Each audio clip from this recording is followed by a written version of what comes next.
Stimați invitați, nu am văzut ceva bune. Domnule președinte, bună seara și dragă și stimați postmaster.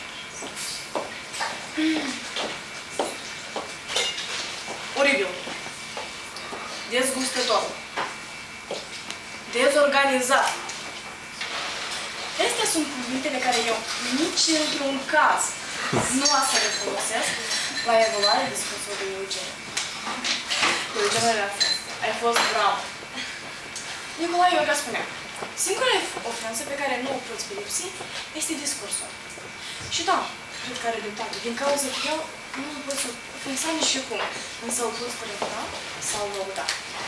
Discursul de astăzi prezentat de către Eugenia va fi doar lăudabil. Din cauza că în scurtul timp care a fost acordat, a explicat totul. Și în anume fraze, ca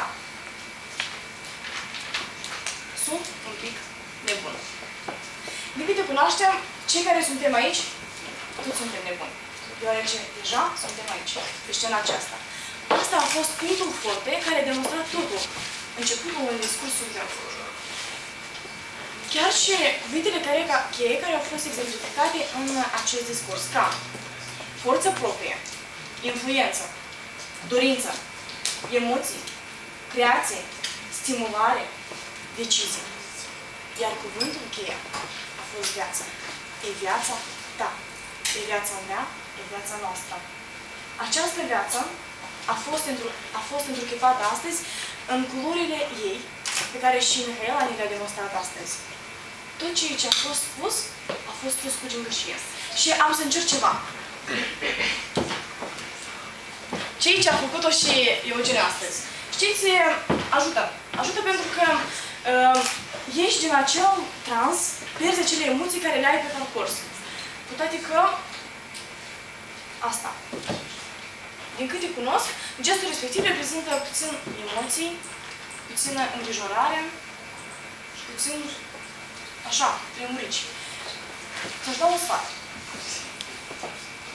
Trebuie să știi doar tu ceea ce doar tu știi, adică nu exemplifica altora ceea ce ar trebui să știi doar tu.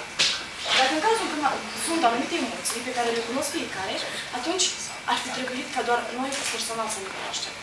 Ar fi bine ca următorul discurs al tău să fie mult mai sigur în tine și relaxează-te. Asta a fost cuvântul de bază care a controlat publicul. Mulțumesc!